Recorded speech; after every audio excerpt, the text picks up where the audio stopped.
Well, this is a strange new world, isn't it? Things we thought secure even only a week ago have changed dramatically. Last Sunday, most of us will have been in our own churches for worship, and even though there might have been a bit more washing of hands and door handles going on, things were vaguely normal. I was at Blaydon among the youngsters, joining in with some games after worship, including one which was a version of a game I knew as Wink Murder, in which we performed some, has to be said, quite overdramatic death scenes. And this week I was looking forward to sharing in Holy Communion with people at Kidlington. But now most of our communion is virtual. Gathering round the table is risky, and death feels a little bit more close at hand. It's quite understandable that we might be worried about ourselves and about each other. In a world where all of us are having to trust in modelling and forecasting, it's quite understandable that we might find it particularly hard to see the future.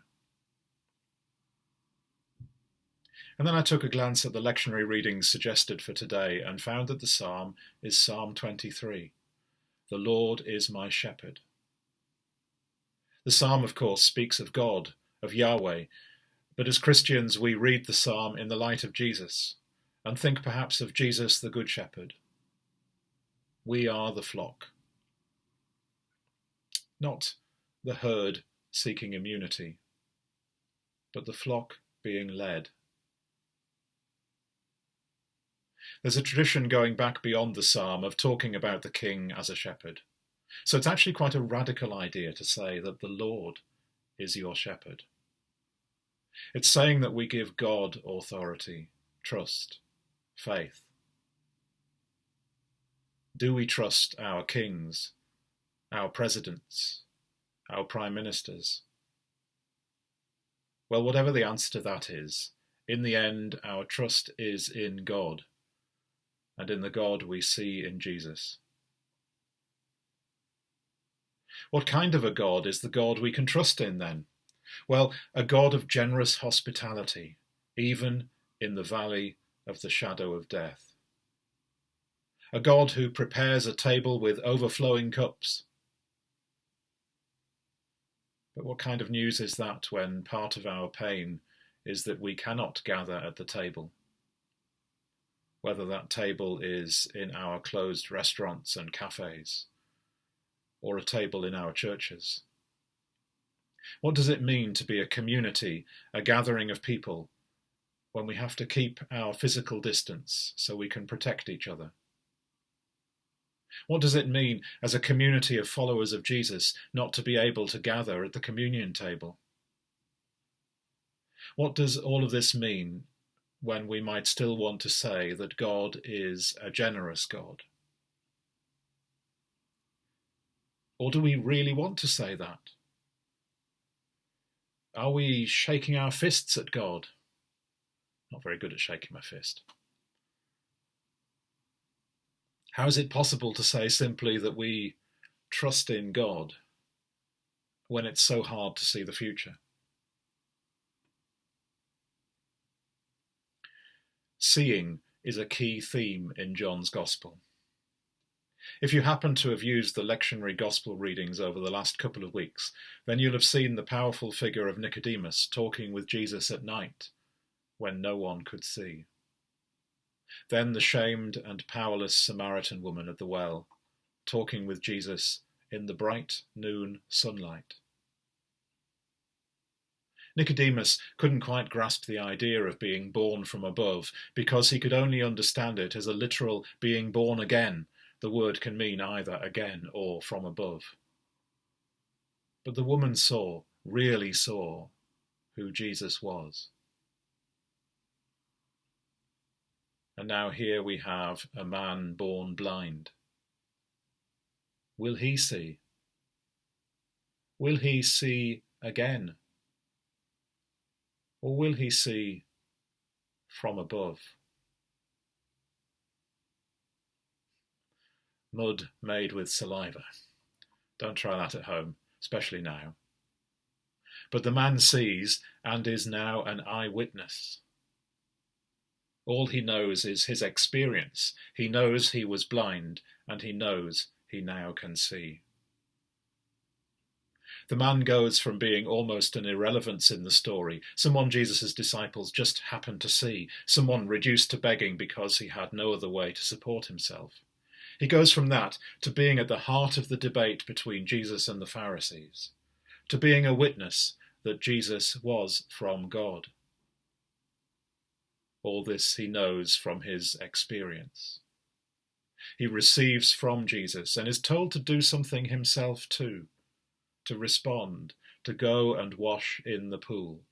And when he responds and washes, he receives his sight. He sees again.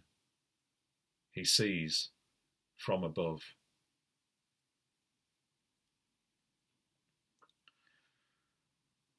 So where are we in these snippets of Scripture? Where are you, I wonder? Are you a disciple intrigued by a question about what all this means? Are you a beggar by the pool who just can't do anything else because that is where society has left you? Are you a religious person who knows how things are supposed to be? Or a religious person who finds God in something new? Or a sheep, somehow holding fast to the shepherd?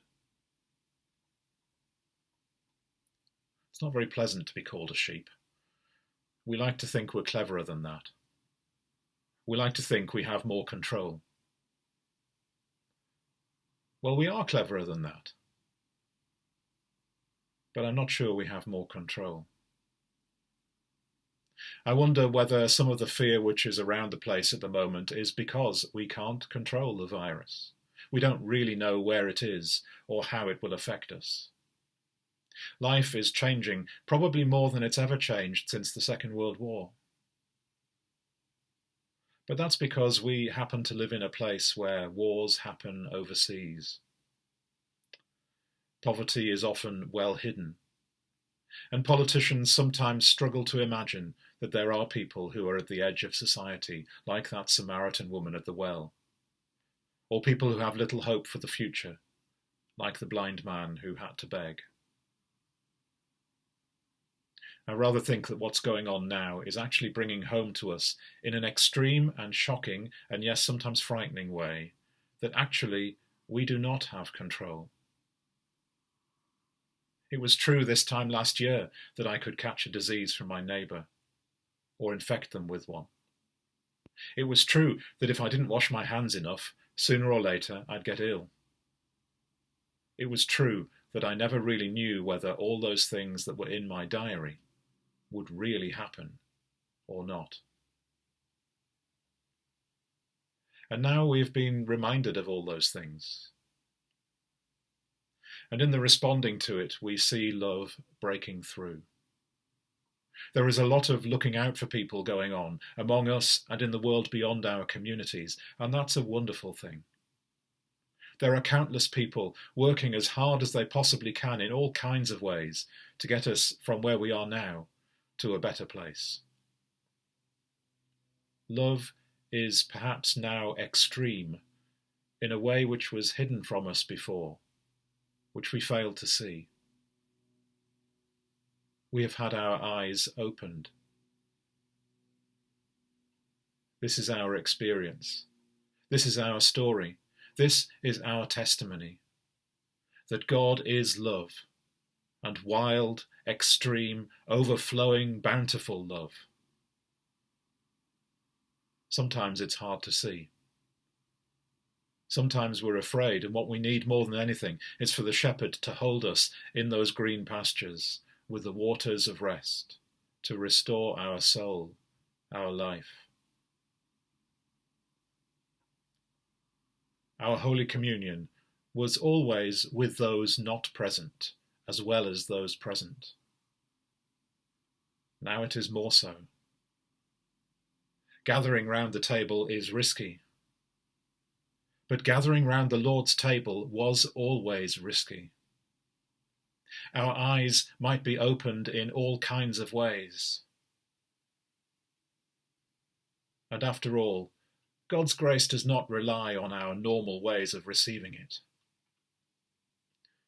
Let's not confuse the means with the end in itself.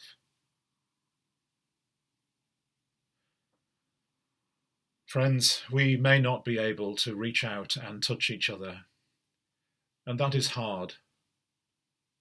We were made to be companions. But now, some of these strange ways of life we have been learning are acts of love. And we are still together. Friends, pray hard, love hard, and wash your hands.